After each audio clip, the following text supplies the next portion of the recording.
Okay, class, so when we're solving this problem, always remember that if they ever give you a finite number, like 100 birds, or 20 balloons, or 8 birthday cakes, that the ratio always has to fit into that number equally. Always, or else the ratio cannot exist.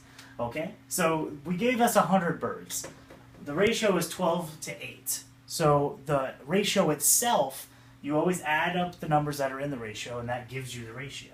So if you do 12 plus 8 is 20. So that's your ratio is 20. So now we have to find out, can 20 go into 100 equally? So 100 divided by 20. 5. What do you get? You get a 5, Amanda. Please raise your hand, but thank you. So you get 5. So the 20 goes into it 5 times is 100. So now we have this number 5. This is an important number. So we know 5 ratios is going to get us to 100. So if we have 12 and we have 8, okay, what would you think the next step would be, Amanda? Multiply them by 5. You think you'd multiply both these numbers by 5? That is correct.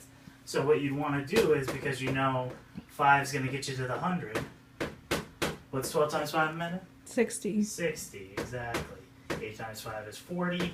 So we know, and another great way to double check your answer to make sure you did everything right is these two numbers that you get should add up to this every time. So 60 plus 40 is 100. We know we did it right. So now we know that 60 is ducks,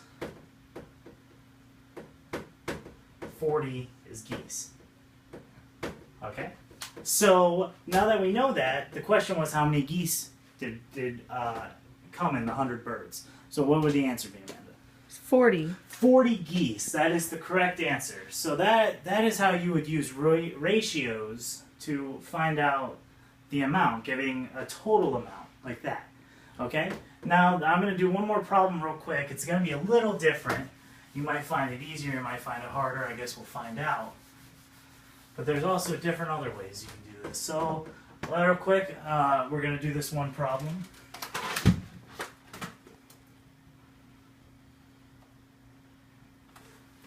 Okay, so now I want you to express the ratio I'm going to give you in its simplest form.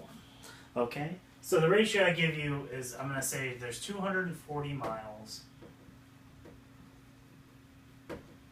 to 8 gallons. Okay, so now we have 240 miles to 8 gallons.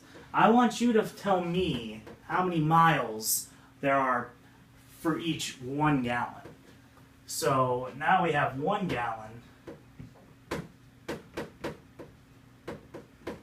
I want you to tell me how many miles there are to get to 1 gallon. I'll give you a second to figure that out real quick.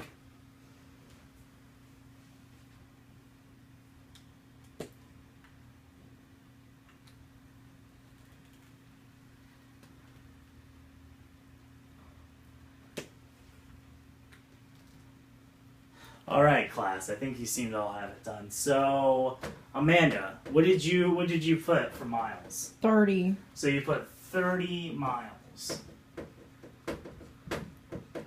to 1 gallon. Okay. How did you get that? Divided 240 by 8. By 8. Okay. And why did you pick 8? Because it's the only other number you gave me. Okay, that's one way to look at it. That's right. Also, if you looked at this, you went from 8 to 1 in this section of the gallons. And to get from 8 to 1, you had to divide by 8 to get to 1. So you're dividing both these sides by 8. And you're getting to 1. And 240 divided by 8 is 30. Yes, Amanda. Is that a little confusing? No? Okay. So that's the way you always want to look at it when it comes to ratios. Is that if you're getting this way to gallons, it's almost like fractions. Like if you divide by a number on one side, you have to do it the exact same way on the other. Okay? So that's one way to look at it.